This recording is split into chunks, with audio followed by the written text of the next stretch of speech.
신인교회 아침 저널 3부 시작합니다. 대선 주자들의 SNS 홍보 경쟁이 날이 갈수록 치열해지고 있는데요.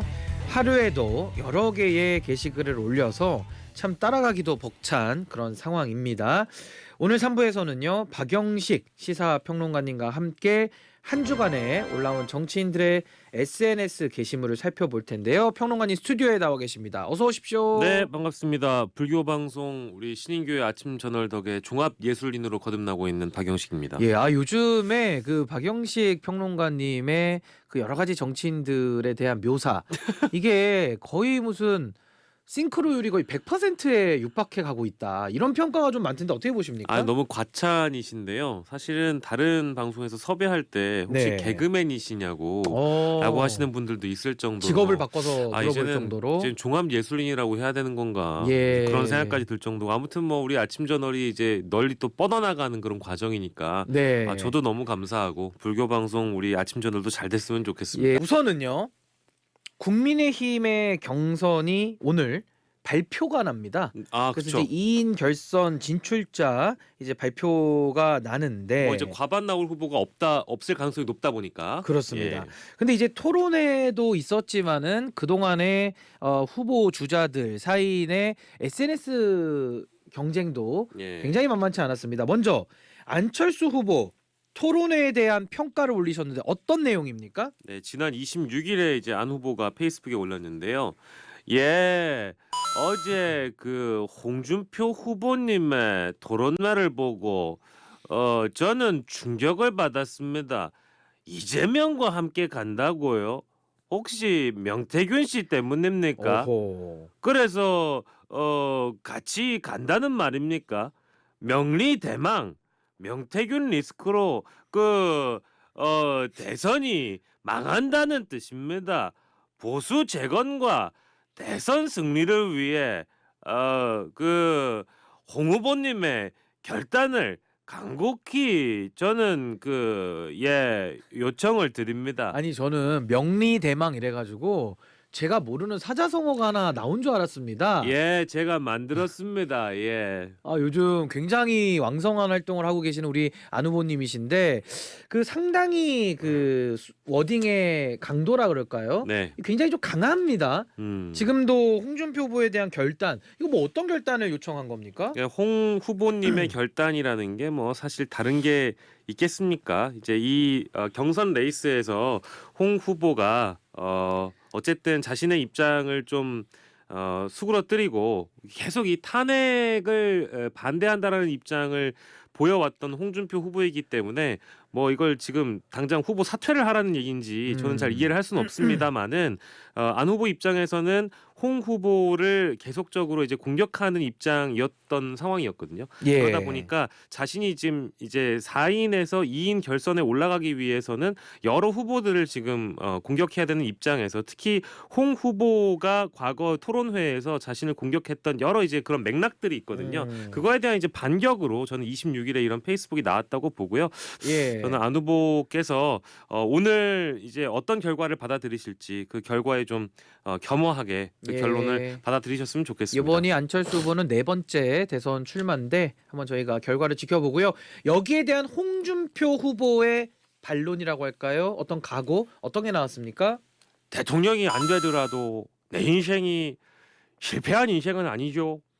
그러나 내 나라를 완전히 새로운 나라로 만들어서 후손들에게 물려주는 마지막 나에게 주어진 소명만큼은 꼭 해보고 싶어요.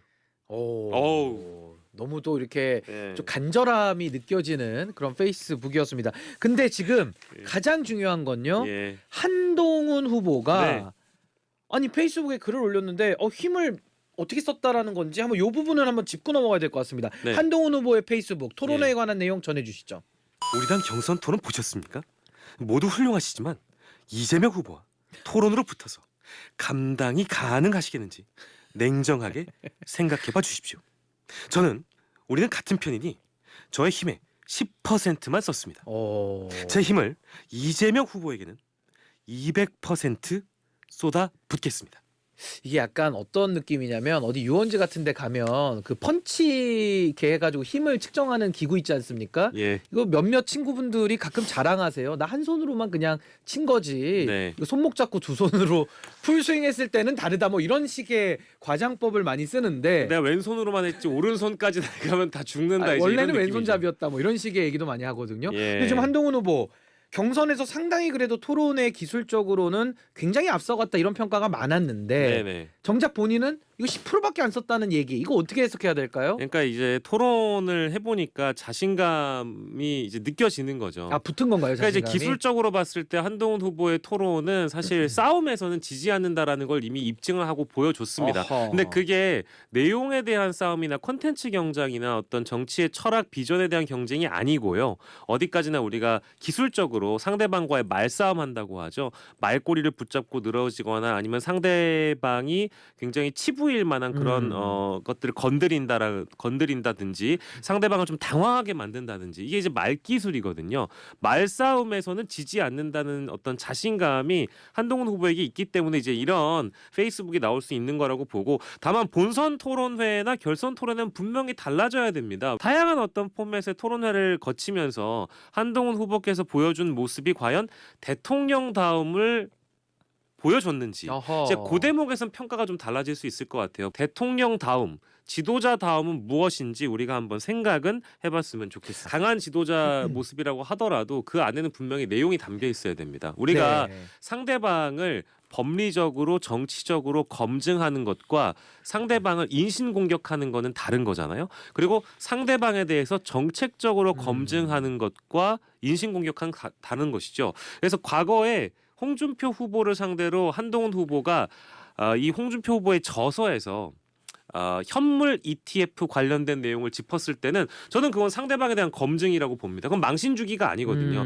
실제 본인이 썼던 책에 담겨 있는 내용을 토대로 물어봤기 때문에 네. 그거는 이제 잘한 질문이죠. 이제 그런 식으로 이제 본선이나 결선에 가셔서 강한 지도자의 모습을 보여주기 위해서는 정책적으로 자신의 철학적인 어떤 정치적 비전, 컨텐츠를 보여주면서 강한 지도자의 모습을 보여줘야 거기에 이제 힘이 붙는 것이지 그냥 기존에 있었던 모습만 보여줘서는 자신에게 좋을 건 없다라는 예. 평가는 드리고 싶네요. 그럼 이제 두 명의 후보를 더 살펴볼 텐데 홍준표, 김문수 네. 이 두 분도 좀 평가가 갈립니다. 소위 말해서 김문수 후보는 하락세가 멈췄다라는 평가를 하고 있고요. 네. 홍준표 후보는 상승세가 멈췄다라는 평가가 지금 상반되게 나오고 있는데 네.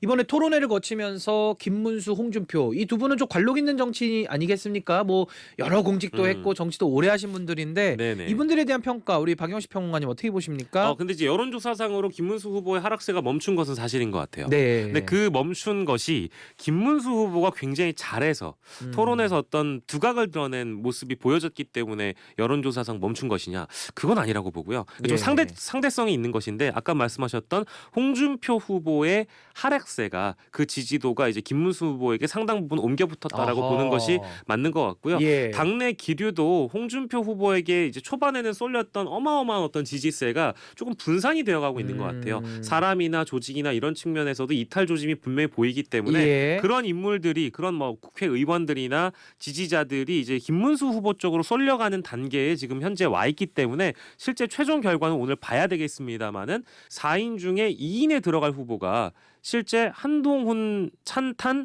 반탄 중에 한동훈 후보 외에 홍준표 후보가 초반은 많이 거론됐었는데 이제 김문수 후보가 치고 올라오는 그림이어서 한동훈 김문수가 올라가지 않겠는가 뭐 이런 지금 전망들까지 그러다 보니까 나오고 있는 것이죠. 그러니까 두 분을 예상해 본다면 이거 예상입니다. 예상이죠. 한동훈, 김문수, 네. 김문수, 한동훈 네. 이렇게 일단 예상을 한번 해 보시는 건가요? 저는 이제 어제까지는 이제 홍준표 한동훈으로 이제 유지를 했는데요. 네. 오늘 이제 조간 신문들을 쭉 보니까 야 이게 만만치 않. 자고 일어나면 생각이 아니 달라집니다. 밤새 무슨 일이 있었던 아니, 겁니까? 밤새 잘 자고 일어났는데 예. 오늘 불교 방송 오기 전에 조간 신문을 쭉 봤더니 아. 야 이게 이제 김문수 후보의 우위를 점하는 언론들이 아니 많이 보이네요 실제로. 오. 그래서 이거는 정말 모른다. 오늘은 예. 정말 열려봐야 되는데 이제 언박싱을 해봐야 되는데요. 김문수, 홍준표 두 후보의 득표율이 네. 간극이 매우 적을 것 같습니다. 아하. 한 자릿수 정도 될 것 같아요. 2등과 3등의 차이는 예. 정말 근소할 것이다. 아니 뭐 모르죠. 2등, 3등일지 예. 1등, 2등일지 모르겠는데 예. 어떤 언론은 심지어 김문수 1등, 홍준표 2등을 점하는 아하. 언론도 있더라고요. 예. 그래서 이게 확실히 이제 언박싱을 해봐야 되는데 두 후보의 차이는 적을 것 같아요. 근데 이번에 관전 포인트는 누가 그래도 1등으로 올라가느냐. 예. 요 관전 포인트고요. 네. 누가 3등으로 떨어지느냐. 예. 요 두 가지를 좀 유심히 오늘 좀 오후 2시에 발표한다고 하니까요. 유심히 좀 보시면 될 것 같고요. 맞습니다. 이거 굉장히 국민의힘 경선에 관심들이 많으시고 하기는 한데 네. 약간 부족한 느낌이 듭니다. 네네. 왜냐하면 한덕수 권한대행 네. 이 출마에 대해서 그동안 한 2, 3주간 이 네. 언론 지면을 다 뒤덮었었는데 결국은 이제 출마 쪽으로 좀 기운 것 같습니다. 네네. 여기에 대해서는 박영식 앵커님 네. 어떻게 좀 평가하십니까? 그러니까 5월 1일자에 직을 그만두고 5월 2일에 출마 선언을 한다라는 전망이 지금 거의 지배적으로 다 보도가 되고 있는 것 같아요. 실제 이미 한덕수 권한대행을 보좌하는 총리 비서들이죠. 비서실장들도 이미 사의를 표명하고 사표를 이미 낸 상황이기 때문에 사실상의 출마를 준비한다고 봐야 할 것 같고요. 이미 이런 이야기를 거론하기 전에 지난 한 2, 3주간 계속 주변에 한덕수 권한대행의 행보와 그 한덕수 권한대행 측근들의 이 뭐랄까 사람들을 만나고 한덕수 권한대행을 돕기 위한 행보들이 다 유출이 돼 버렸어요. 언론을 통해서 다 이미 보도가 됐기 때문에 상수라고 이제는 봐야 되겠죠. 근데 이 상수가 여권 지형을 흔들 만한 변수가 될 수 있느냐? 이거는 모르겠어요. 그리고 실제 더 나아가서는 대선 본선을 흔들 수 있는 변수가 됐느냐? 그것도 모르겠습니다. 다만 한덕수의 출마는 이제 상수가 된 것인데 대선판을 흔들기에는 조금 미약하지 않느냐 세 가지 측면이 있는 것 같은데요. 하나는 이제 지지율이고요. 두 번째는 국민의힘 후보들과의 관계를 어떻게 정립할 것인지 실제 단일화는 가능한지. 그러니까 정치력이죠. 네, 그 대목이 있는 것이고요. 마지막으로는 한덕수라는 사람이 어느 정권의 총리였느냐. 윤석열 정부의 총리였거든요. 예. 그러면 내란 수괴 혐의를 받고 있는 파면된 대통령의 총리였다면 이 사람도 내란과의 연관성이 있는 거 아니냐 이런 의심을 할 수가 있는 거잖아요. 이런 의심을 어떻게 유권자들로부터 떨쳐낼 수 있는지 이 세 가지의 숙제를 한덕수 후보가 출마 이후에 한덕수 권한대행이 출마 이후에도 정리를 해야만이 가능성이 있는 것인데 그 가능성이 잘 보이지가 않아요. 예, 그건 좀 지켜보고요. 단일화에 대해서는 네. 지금 후보들마다의 좀 방법론은 좀 다른데 먼저 안철수 후보님 어떻게 지금 입장을 내고 있죠? 예, 한덕수 대행님 출마의 강을 건너지 마십시오. 저는 한덕수 대행님의 유능함과 덕망을 잘 알고 있습니다. 그러나 저는 대행님의 출마는 명분도 실익도 없습니다. 이는 윤 전 대통령의 재출마와 다르지 않으며 결코 이재명을 막을 수 없습니다. 예. 그럼 여기에 대해서 지금 홍준표 후보는 어떤 입장입니까? 최종 후보가 되면 한덕수 대행과 단일화 토론 2번 하고 원샷 국민 경선을 하겠습니다. 그게 이재명을 잡을 수 있는 길이라면 흔쾌히 하겠습니다. 좀 약간 입장이 단일화에 대해서는 좀 열린 입장으로 예. 좀 선회하고 있고 김문수 후보도 혹시 가능하십니까? 김문수 후보. 그 이름이 뭐요? 나라를 구할 가장 신속하고 가장 확실하게 단일화를 하겠습니다. 문수 덕수가 유일한 필승 카드입니다. 예, 요건 좀 보완이 필요하겠네요. 죄송합니다. 예, 좋습니다. 그 한동훈 후보의 입장은 네. 여전히 단일화를 얘기할 단계는 아니다. 좀 네. 선을 긋고 있는 그런 입장으로 전달을 드리고요. 물론 그렇다고 해가지고 아예 닫혀 있는 거는 아닌 것 같아요. 예. 네네. 한편 권영세 현재 국민의힘의 대표격이죠. 이 비대위원장이 한덕수 대행과의 회동을 예정하고 있는 정대철 헌정회장에게 단일화 관련해서 좋은 얘기를 해달라고 당부한 사실이 알려졌는데 여기에 대해서 한동훈 후보가 상당히 좀 강하게 반발을 했습니다. 이에 대해서 또 권영세 비대위원장도 반박을 했는데 어떤 입장입니까? 야권 원로 정치인에게 향후 예상되는 반명 단일화나 소위 빅텐트 과정에서 우리 당을 도와달라 부탁하는 것이 뭐가 부적절하고 왜 패배주의인지 잘 모르겠습니다. 권영세 위원장도 아니 내가 당 대표인데 이 정도도 못하냐라고 이렇게 강하게 반발하고 있는데 이거는 뭐 누가 맞는 겁니까? 우리 평론가님이 좀 분석을 해주신다면요. 저는 당연히 한동훈 후보가 반발할 수밖에 없고 이건 한동훈 후보뿐만 아니라 권영세 비대위원장이 뭐 정대철 헌정회장과의 어떤 소통이 있었다라거나 단일화를 언급했다라는 거는 매우 부적절한 얘기죠. 이거는 단일화가 실제 차후에 한덕수와 국민의힘 본선 후보 간에 이루어지고 말고의 문제 그 이전에 그걸 논의하기 이전에요. 당의 공식 비대위원장이 헌정회장이라는 어떤 인물을 고리로 해서 한덕수 후보를 단일화 카드로 써먹겠다라는 그 의미심장한 이야기를 흘리고 다녔다는 얘기가 되거든요. 이제 그 대목은 뭐랄까 제가 이제 대선에 출마하는 후보라고 하더라도 굉장히 충격적인 부분일 수밖에 없겠습니다. 네, 오늘은 좀 SNS가 많았는데요. 여기까지 하겠습니다. 지금까지 박영식 평론가님과 함께했습니다. 오늘 말씀 고맙습니다. 예, 고맙습니다.